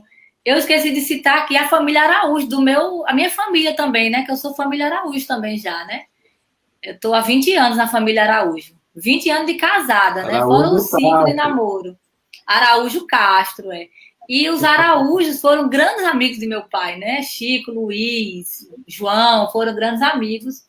Inclusive, pai só deixou eu namorar com José de Castro, Léo, por causa da família dele, né? Uma boa família, e aí podia namorar. Então, assim, eu só tenho a dizer isso, né? Que meu pai foi a pessoa mais, assim, eu sei que todo mundo vai dizer que o seu pai é o melhor, né? Mas o meu pai foi muito maravilhoso, assim, ele vivia para os filhos, para a família. Não há nada que a gente quisesse de pai que a gente não conseguisse. Mãe dizia, vocês conseguem tudo que vocês querem com seu pai, porque a gente conseguia. A gente ia com aquele jeitinho e a gente ia conseguindo as coisas que a gente queria com ele, aquele parceiro mesmo. Pai era parceiro, pai, tudo que eu ia fazer na minha vida, eu conversava com ele. Ele me obedecia muito. Nos últimos tempos, ele estava doente e às vezes ele não queria comer, não queria fazer alguma coisa, não queria ir para a fonoaudióloga, e que ele fazia fonoaudiólogo, depois ele não queria. Aí, mãe dizia, vou ligar para a Aninha, se você não comer tal coisa, eu vou ligar para a Aninha brigar com você. E é tanto que na semana que ele faleceu, no final de semana, foi interessante, porque na sexta-feira eu disse, algo me tocou no meu coração, e eu disse, ó, eu vou passar o dia com meu pai hoje. Mãe disse que ele não estava querendo se alimentar direito, ele já estava um pouco debilitado, e aí nesse dia, Léo não pôde ir comigo, porque ele estava trabalhando, aí eu disse, eita, eu vou de ônibus, eu fui de ônibus no ônibus da Joalina. E cheguei lá, passei o dia todinho com ele, fiz almoço, que ele adorava meu almoço, viu? Neilza cozinha bem, mas ele gostava da minha comida. E aí eu passei o dia lá, ele gostava, mas ele dizia, a comida de Aninha é maravilhosa. E aí eu fiz almoço para ele, a gente passou o dia lá. E aí no final do dia, quando eu me despedi dele, que eu tomei a bênção a ele, para mim uma das coisas que mais faz falta do meu pai é a bênção. Que ele dizia, Deus te faça feliz, filha. E aí, quando eu abracei meu pai, eu senti que eu nunca mais ia abraçá-lo. Naquele momento ali, eu senti que eu estava me despedindo dele. E ele disse, eu vou para Salvador amanhã. Eu disse, pai, o senhor vai para Salvador, o senhor está tão debilitado. Ele, não, filha, eu preciso ir. Ou seja, ele precisava ir porque ele precisava ver as meninas. Branquinha e Neilza. Ele já estava comigo e Neilton, e Maria José também tinha ido lá ver ele, e ele precisava ir ver as meninas. E aí, coincidentemente, Marcos estava indo, um amigo da gente, e ele foi para Salvador no sábado com mãe e ele no carro. E chegou lá no sábado e no domingo de manhã ele já faleceu. Então, ou seja, ele foi só ver as filhas pela última vez. E eu acho que ele foi tranquilo, porque ele queria ver todo mundo. Então, o que vai ficar do meu pai é isso, gente. E eu fico tão feliz de poder gravar esse vídeo hoje aqui, para que essa história de superação, de garra, de força, de honestidade que meu pai representou, siga de exemplo. E esse exemplo vai ficar para a gente, para os meus filhos. Pai deixou 5 filhos, 11 netos e 5 bisnetos já. Porque meu irmão Neilton já tem 5 netos. O Neilton começou cedo, trabalhou cedo. E assim, e todos conviveram com ele. Só para finalizar, eu quero dizer que eu sou muito grata também a Deus, porque ele permitiu que meu pai vivesse todas as minhas conquistas. Na minha formatura, meu pai estava lá. No meu casamento, meu pai estava lá. Na minha colação de grau do mestrado, meu pai estava lá. E na minha defesa de doutorado, meu pai ainda estava vivo. Ele não foi para Salvador, porque ele já estava doente, foi em 2016 que eu terminei o doutorado, mas ele estava vivo para ver eu me tornar doutora, como ele sempre sonhou. Que a gente estudasse, que a gente batalhasse. E ele viu os meus filhos nascerem também. Embora meus filhos só tivessem 1 ano quando ele faleceu, mas ele viu, ainda acompanhou 1 ano dos meus filhos. Então eu sou grata, porque Deus permitiu tudo isso. Ele viveu os netos, os bisnetos, que eram todos apaixonados por ele, e ele tinha um amor incrível pelos netos, pelos bisnetos. Então a gente é feliz por isso, e eu sou muito grata a Deus, primeiramente, a minha mãe, a minha família, a meus irmãos, e só tenho a agradecer e pedir agora que Deus dê muitos anos de vida à minha mãezinha, para a gente curtir muito ela ainda. E agradecer a meu irmão também, Neilton, que está, como Neilza disse, ele está sempre lá. Agora mesmo, nessa pandemia, ele está lá com mãe o tempo todo, né? Então, ele é quem está perto, próximo de mãe também. Então, eu tenho que agradecer também a todos eles. Então, obrigada. Pode ir, Neilza. Então, gente, quando meu pai chegou aqui, nesse dia que ele veio para cá com o Marcos é o pai de Manu, tá, gente? Então, ele veio, o Marcos foi muito importante também para ele, né? Ele dizia que Branquinha não estava mais com o Marcos, mas genro é genro, não existe ex-genro. Então, ele gostava muito de Marcos, né? E Marcos também gostava muito dele, sentia como se ele fosse um pai. Então, eles chegaram aqui, quando ele foi entrando na minha casa, foi a primeira vez que ele entrou chorando. Ele nunca tinha entrado na minha casa chorando. E aí eu abracei ele e fez: o que foi, pai? Eu disse: o senhor não vai mais embora, o senhor vai ficar aqui até o senhor melhorar. Porque eu não vou deixar o senhor ir embora desse jeito. Eu achei que ele estava sentindo alguma coisa, uma dor, sei lá, alguma coisa, né? Então, passou várias horas dentro do carro e tal, e aí ele entrou, e aí subiu logo, deitou, e ele estava bem fraquinho mesmo. E aí, quando ele falou comigo, eu fiquei deitada com ele na cama, ele falou: ai, cuida dos seus irmãos, cuida, eu não quero festa de 80 anos, não, eu quero... Aí foi dizendo o que é que ele queria que a gente fizesse. Eu quero que conserte meu carro, eu quero que faça isso, eu quero que cuide de seu irmão. Então, assim, ele foi se preparando para isso. E à noite, ele passou mal, no finalzinho no iniciozinho da noite, ele passou mal, e a gente levou para o hospital aqui, e ele veio a falecer no outro dia, né? E meu pai era engraçado, porque ele era muito fechado, né? E aí, como eu disse, as emoções dele eram todas no olhar, né? O olho dele, a questão. E a gente falava muito: eu te amo. A gente fala até hoje. A Ana me liga e fala: eu te amo, irmã. E eu ligo para os meus irmãos e eu falo: eu te amo, irmão, eu te amo, irmã. E quando eu dizia: pai, eu te amo, ele dizia: igual. Igual. Ele não dizia: eu te amo, ele dizia: igual, né? Ele sempre falava isso, mas era uma forma, eu acho que é a forma que ele foi criado também, né? Os nossos pais não foram criados com a maioria não foi criado com esse tipo de afetividade que a gente tem hoje, né? De dizer eu te amo, de demonstrar o carinho em palavras. Eles demonstravam muito eles tinham muita questão da proteção, né? De proteger, mas essa afetividade de abraçar, de beijar, de falar eu te amo, essas coisas eles não tinham. Quando a gente era criança mesmo, eu percebia que ele ficava feliz com a gente, enchia o bolso de bala para a gente, mas não tinha essa questão do eu te amo, né? Muito frequente. Aí, quando a gente foi crescendo, a gente falava muito eu te amo, a gente fala muito eu te amo. Eu te amo, irmã, eu te amo, irmã, eu te amo, mãe, eu te amo, pai. Então, a gente falava muito. E toda vez que a gente falava com ele, ele dizia igual. Porque ele não falava eu te amo, ele falava igual. Isso eu nunca vou esquecer. Toda vez, tem noite que eu rezo e eu falo assim: pai, eu te amo. E eu quase escuto ele me dizendo igual. Entendeu? Eu acho que eu escuto assim, ele dizendo igual. Então, assim, meu pai foi um trabalhador, foi um homem honesto, como a gente está enfatizando isso aqui. Foi um pai, foi um irmão presente, né? Para as irmãs dele, ele foi assim, ele era muito amoroso com as irmãs dele, embora eles vissem pouco, né? Porque por conta da distância, elas moram no Rio Grande do Norte. Mas tio Nilton sempre foi presente em nossa vida, né? O pai de Kátia, de Catiane, de Catiuski, né? Que são nossas primas irmãs também, né? Eu quero agradecer a elas. No dia mesmo que meu pai faleceu, Catiuski estava aqui, ela nunca tinha vindo na minha casa, e ela veio, e ela estava aqui nesse momento, foi importante. Quero agradecer a Kátia, a todas as minhas primas.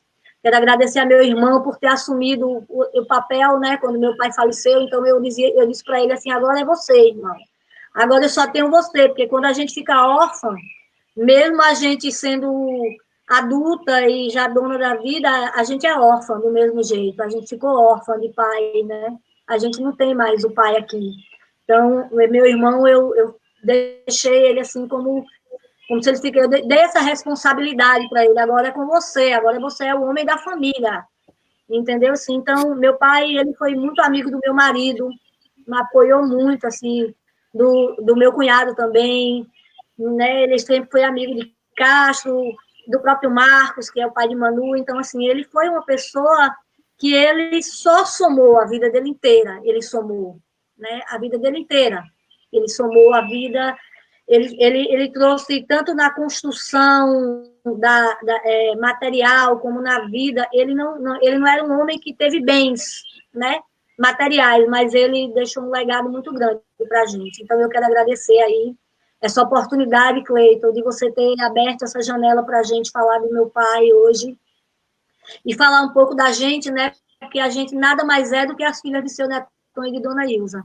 Isso é o que a gente é, né? A gente pode estar onde estiver, a gente pode fazer o que fizer fora disso, mas a gente vai ser sempre isso, a filha de seu Netão e de Dona Ilza. E eu tenho muito orgulho de ser a filha de seu Netão e de Dona Ilza, de ter morado em Sobradinho, de fazer parte dessa cidade, de ver meus amigos assim, como eu estou vendo você, e vejo todos os meus amigos bem, procurando levar isso para as pessoas, porque na época da gente, nem livros a gente tinha direito, a gente queria ter um livro, queria ler um livro e não lia, porque não tinha. Então, assim, a gente tinha um amigo que tinha um livro que emprestava para todo mundo. Então, assim, foi uma época muito difícil. E hoje eu vejo meus amigos são autores, né? Nossos amigos são autores, Ana é uma autora, você, tem vários projetos aí, tem várias coisas, são doutores. Então, assim, eu tenho muito orgulho de vocês todos, de todo mundo de Sobradinho que conseguiu isso. Uma vez eu levei um amigo aí, ele falou, Neilza, é incrível, como a maioria das pessoas tem nível superior. Então, assim, meus amigos todos que eu falei nesse dia, todos tinham nível superior. E eu falei, é verdade, eu nunca tinha tentado para isso, estava todo mundo com nível superior, que todo mundo tinha conseguido se formar. Então, a nossa geração é uma geração que aproveitou essa oportunidade, que correu, que teve garra, que lutou e que conseguiu. E conseguimos todos, graças aos nossos pais, nossas mães, nossos tios, os vizinhos, né? Então, aos próprios colegas que estavam lá. Então, assim, eu sou muito grata, agradeço muito, quero desejar uma boa noite aí para todo mundo que assistiu a gente, dizer muito obrigada. Gratidão aí por vocês. Ô, meninas, eu que agradeço, já, realmente a gente tinha conversado, eu e a Aninha, a gente estava falando que tinha que se preparar né, em virtude da emoção, mas vocês falaram muito bem, trouxeram aspectos muito importantes e que, de alguma forma, deveriam realmente ser ditos, para além da história de seu pai, que é uma história bela, né, de superação, uma história realmente que pode ajudar muita gente a pensar na vida, né? Pensar nas dificuldades que passam, como elas também são dificuldades importantes de serem superadas, mas são brandas em relação às dificuldades que os nossos pais superaram para que a gente estivesse aqui hoje contando essas histórias, né? Contando a história da nossa cidade, que realmente, como você bem ressaltou, Neilza, não é à toa que saem 3, 4 ônibus cotidianamente para Juazeiro e Petrolina. É uma cidade onde as pessoas têm oportunidade e abraçam as oportunidades e buscam. Eu espero que realmente isso seja intensificado enquanto política, né, porque, assim, uma cidade que se faz educadora, ela dá oportunidade para que isso aconteça, né? Só não pode ser solta de toda forma, porque, assim, a gente tem essa nossa geração que serve de exemplo, né? Quantos e quantos exemplos já não passaram aqui, né? Já contaram suas histórias. A sua história, a história de Aninha, são histórias belas. A história de Cleves, de Everaldo e tantos outros, tantos jovens de Sobradinho da nossa época que estão pelo mundo. Isso não foi à toa. Foram políticas que possibilitaram, né, essas transformações. Né? Pessoas que moraram numa casa que não tinha porta e moraram num lugar inóspito, e hoje estão a doutora Ana Castro, da Univasf. Então, assim, vamos pensar nisso. Tem muito trabalho aí, mas também teve muitas políticas públicas que possibilitaram alcançar esses objetivos, alcançar ou materializar essas vitórias. Então, assim, educação é isso, né? Ela ocorre, demora um pouco, né? Demora um tempo bem maior do que a temporalidade dos mandatos, mas eu tenho certeza, e nós somos exemplos, de que vale a pena investir, né? Então, assim, o que era o Cai Duro, hoje é uma Sobradinho que realmente o centro tem, da cidade, né? E que tem um grupo de pessoas que é exemplo, né? Você é exemplo, Aninha, seu esposo é exemplo, o esposo de Neus é exemplo, e tantos outros que passaram aqui são exemplos, Francivânio, Cleves, Geocáfio, né, Edivando, ou seja, são pessoas que são exemplos, que deveriam realmente ter um espaço aqui na cidade que aparecesse, de valorização, de lembrança, de respeito. Eu acredito nisso como uma forma, inclusive, de encantar a juventude. A gente sempre conta aqui em casa nossas histórias, né, de superação, para as nossas filhas. E eu acho que é isso que tem que ser feito, né? Assim, a ideia do projeto inicialmente era uma ideia mais ampla, inclusive academicista, mas aí posteriormente, ou seja, a gente pensa algo, mas o projeto ele vai tomando um corpo totalmente diferente. Ele tem suas próprias pernas, né? Criou vida e hoje tem uma dinâmica totalmente diferente, que se não fosse a ajuda de vocês, do Francivânio, aí o Jademils, que vai nos ajudar agora, o Cleves, o Jocáfio, o Ivan, que é do Sindai, que trabalhou na Ensai aqui quando era Ensai, né, do SAI, está nos ajudando. Se não fosse as pessoas chegando para fazer, a gente talvez não tivesse mais dando continuidade, porque realmente é um projeto que deu certo, que criou forma, e a fala de vocês hoje realmente descreve perfeitamente o que esse projeto se tornou. Um projeto tão belo e que eu fico muito satisfeito por estar aqui contando essa história com vocês e por estar fazendo esse registro. Então, assim, muito obrigado mesmo, né, pelo tempo que vocês dedicaram essa noite para contar essa história. Muito obrigado a todas as pessoas que estão participando. Neilde, que ficou devendo, né, Branquinha? Neilde fugiu, tímida. Ficou tímida de repente.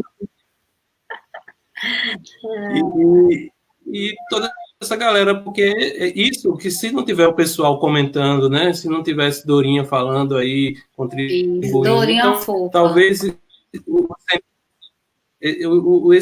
esse sentido de espaço de encontro ele já não teria também, né? Então, assim, eu fico maravilhado. Então, só tenho a agradecer. Quem tem que agradecer a vocês sou eu, tá? Por tudo. Muito obrigado mesmo. Agradecer a todo mundo que está participando.